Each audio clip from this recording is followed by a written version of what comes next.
healing journey. Oh, release.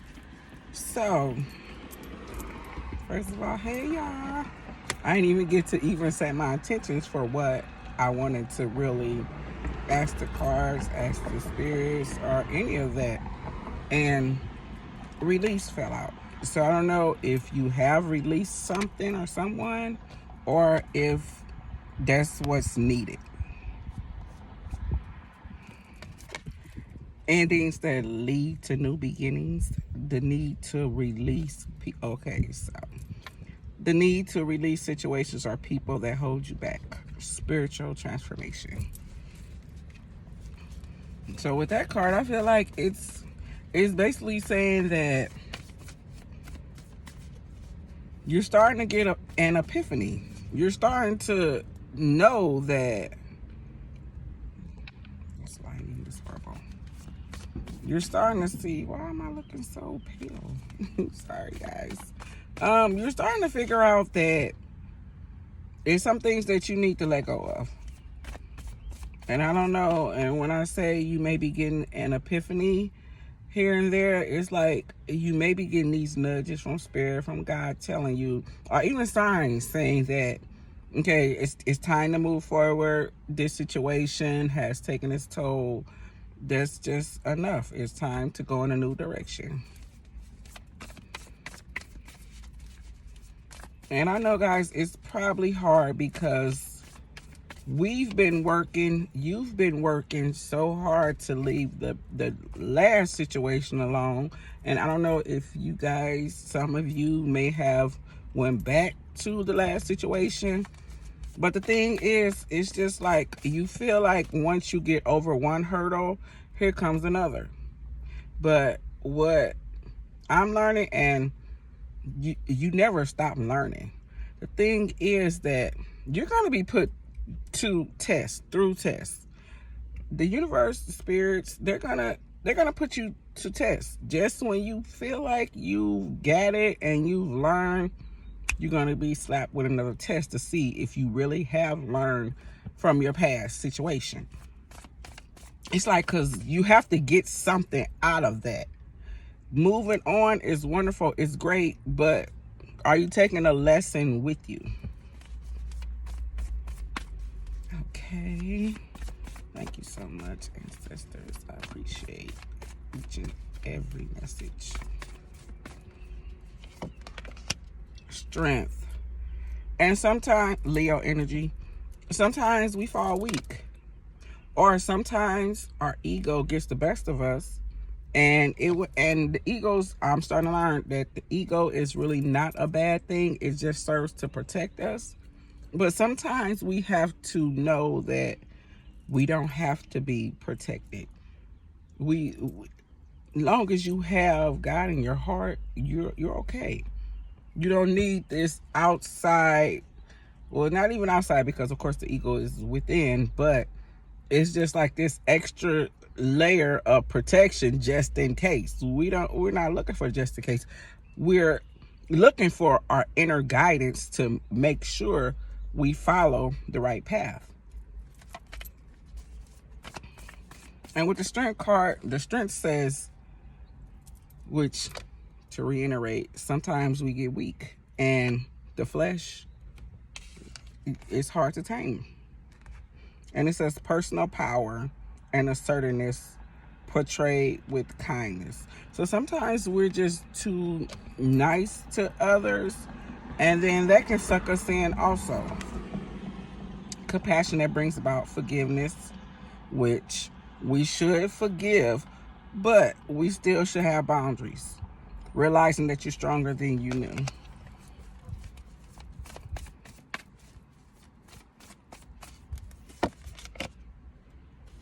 Queen of Wands.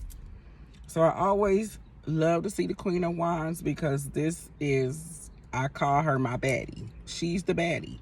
Even though this the queen, we got 3 other queens in the deck. The Queen of Wands is a baddie. Aries, Leo, Sagittarius energy. The thing is that maybe sometimes we use our sexuality to kind of influence others. But, okay, which to each his own.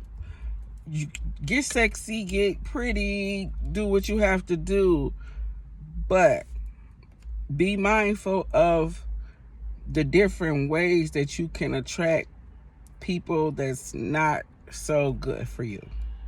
Because the Queen of Wands, yeah, it's a baddie, but it's like a stigma around this queen. Hence the black cat. Brilliant, talented, independent, controlling. There's nothing that you can't do. And I feel like you already harness that energy of all of that. Independent, a go-getter. The Queen of Wands, definitely a go-getter. Believe in yourself. Never underestimate your ability to make your dreams come true. But there's also a need for a balance in your career and your personal life. And so by the Queen of Wands falling right up under that release card, it's like we have to be ourselves. Because if you can't accept me where I'm at, you'll never accept me. So when we are getting glamored up and doing all this, are we doing it for us or are we doing it for someone else? And this is so weird, guys, because I think now there's a different, and they say that healing is a constant, but the thing is, there's other areas within that needs to be addressed and healed because we push that down. Whereas you may have been over one situation and it's like, okay, let's address this.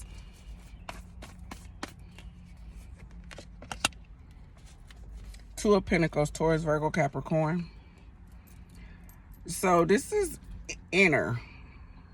This is about how we deal with things internally. I'm fumbling over everything. You guys, I don't really celebrate holidays, but I hope you had a wonderful Independence Day.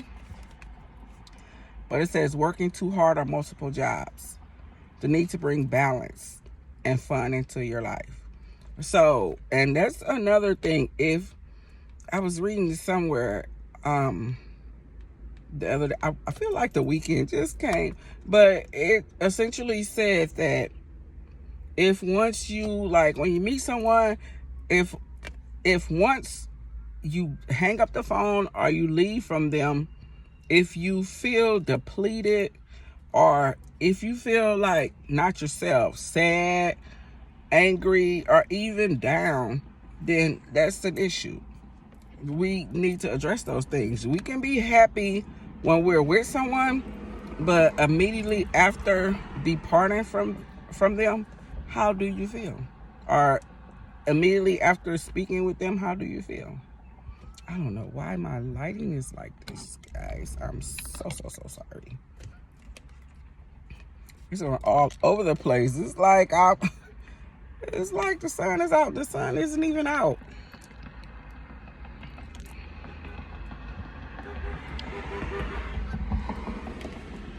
So to juggling multiple priorities, balancing the budget. And so that may be a thing we need to address also as far as our finances. Are we putting more energy, money, time into one thing versus the other? Guys, I hate this, but I'm going to keep this video because I want to get it made and get it done for you guys. But I don't know why this lighting is like this. It's so weird. Ten of Cups, Cancer, Pisces, Scorpio energy. And that's on the overall. And normally how I lay my cards, it's a thing. It's not coincidental. It's a thing. So, Ten of Cups, I laid it down in between the Two of Pentacles and the Queen of Wands. So how are you defining your happiness? What is happiness to you? What do you consider really happiness? Is it someone wanting you or wanting to be with you because of how you look, how you're built, what you do for them, how you'll put them over other things? A happy marriage, is that, I mean, in a sense, does that make you feel like you'll have happiness when you do these things, when you put others over yourselves? Happily ever after. Emotional contentment. Because we think if it makes us happy, then it's fine. A loving relationship with your children, raising children wisely and successfully. People you can trust. We have to be mindful. This with that is all saying that we have to be mindful of the people and the things that we choose. And because we tend to blame others when we didn't see the red flags, or we ignore them. And then we'll say, oh, they did this to me, they did that to me. But they had all of these red flags in the beginning, and we choose to overlook them. And then when it doesn't go our way, it's like, oh, why did they do this? Well, this right here is saying we have to take accountability. We want this so bad that we overlook things on the journey. We want it to be what it's not. What don't you see? The Magician. So I could take this card. I feel like it's just two messages in this card. For one, what you don't see is you run into people who want to manipulate the situation and manipulate things. But also, on the flip side, what I see is you can do whatever you want to do. You can make things happen for yourselves, but you can't place your happiness in someone else's hands, which is why I got the Queen of Wands. The Queen of Wands, I told you, that's the baddie. So you got it and you know what to do, but you're bringing along people who are lesser than you. I hate to say that. I don't want to down nobody, but they're not to the degree that you are. They're not there yet, and we can't make them be. 1313 on my timer. And it's like, oh, if this person were just this way and this way, it would be so wonderful. We need to start looking at ourselves and noticing the red flags. Notice when, okay, it's not for you. You can get the butterflies, all of that, but if they're not for you, they're not for you. And once again, it just may be a lesson. So moving forward, we're going to start spotting these lessons, because I have adult daughters. So I tell them all the time, when I'm meeting someone, at least in the beginning, I want it to flow. If it's not flowing, then that's a problem. It's a problem right there. Now, as we progress, we're gonna come into problems. It's gonna be issues that arise. But in the beginning, if it's not flowing, then you gotta move it. You gotta keep it moving. But you guys, I'm ending right here. Like, comment, subscribe if you have not. Kiwi's Cards. Thanks.